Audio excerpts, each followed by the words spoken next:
All right, so one of the biggest movies being lauded in 2012 was the long-awaited Zero Dark 30, a smash and bash action thriller film supposedly portraying a real-time account of the SEAL team raid that killed Osama bin Laden. Now, director Kathryn Bigelow made a huge splash at the 2010 Academy Awards for her movie Hurt Locker, which depicted soldiers fighting in Iraq. The Oscar-winning film was revered by conservatives and anti-war liberals alike for its balanced and realistic tone. But in reality, the movie is just a clever form of pro-military propaganda, portraying an imaginary superhero-like character wearing a bomb protection suit whose sole job was to defuse IEDs from military zones. Now, Zero Dark 30 is Bigelow's follow-up film. Check out the trailer.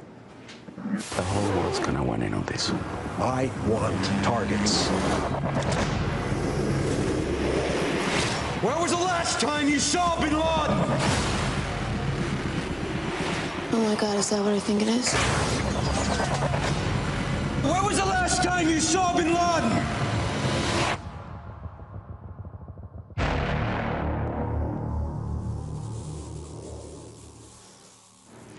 So now we'll know what actually happened that day. I've been waiting for this for so long because, you know, recent news revealed that all the SEAL helmet cams that supposedly recorded the entire event never actually recorded a damn thing. And furthermore, no one actually witnessed the sea burial of bin Laden.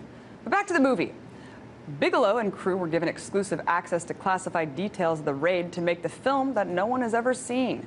Despite Obama's claims that little facts about the raid could be made public because of national security, apparently was fine to share this information with a multi-million-dollar Hollywood production. But you know what? This is nothing new. Hollywood and the White House have a close relationship.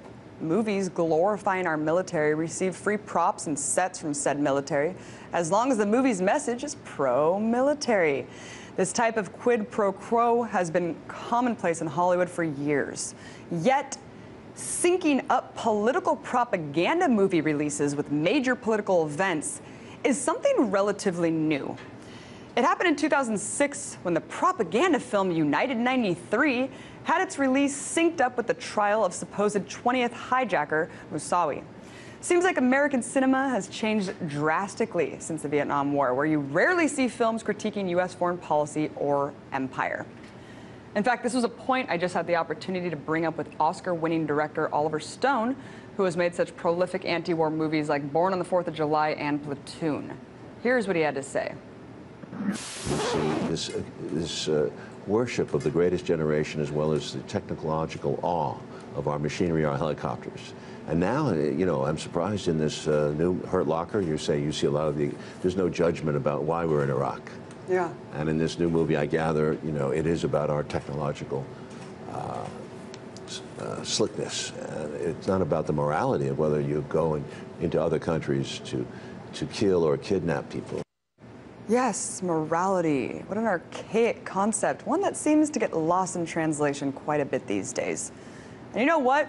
I haven't seen the movie yet, and I don't plan to, since I don't think I could stomach 2 hours worth of spoon-fed propaganda propping up Obama's greatest victory. From all the reviews I've read and from the trailer itself, it's quite clear that the movie touts torture as a viable means of gaining intel to find bin Laden. In fact, just Monday, MSNBC's Joe Scarborough actually defended the use of these so-called enhanced interrogation techniques depicted in the film. Check it out. I've had to listen to people on this show for years tell me, well, the CIA program didn't work. Right. Waterboarding didn't work. And I knew that was just not true. It did get information from Khalid Sheikh Mohammed and other terrorists that eventually led to not just the killing of Osama bin Laden, but a lot of victories. No. Actually, reality check, Joe. Torture doesn't work. It's never gained valuable intel. This is well known, man. It's been known for years. Where have you been? And I'm sorry, but if I was waterboarded 183 times in 1 month like Khalid Sheikh Mohammed was, I'd probably confess that I was a damn tooth fairy, if that's what you wanted to hear.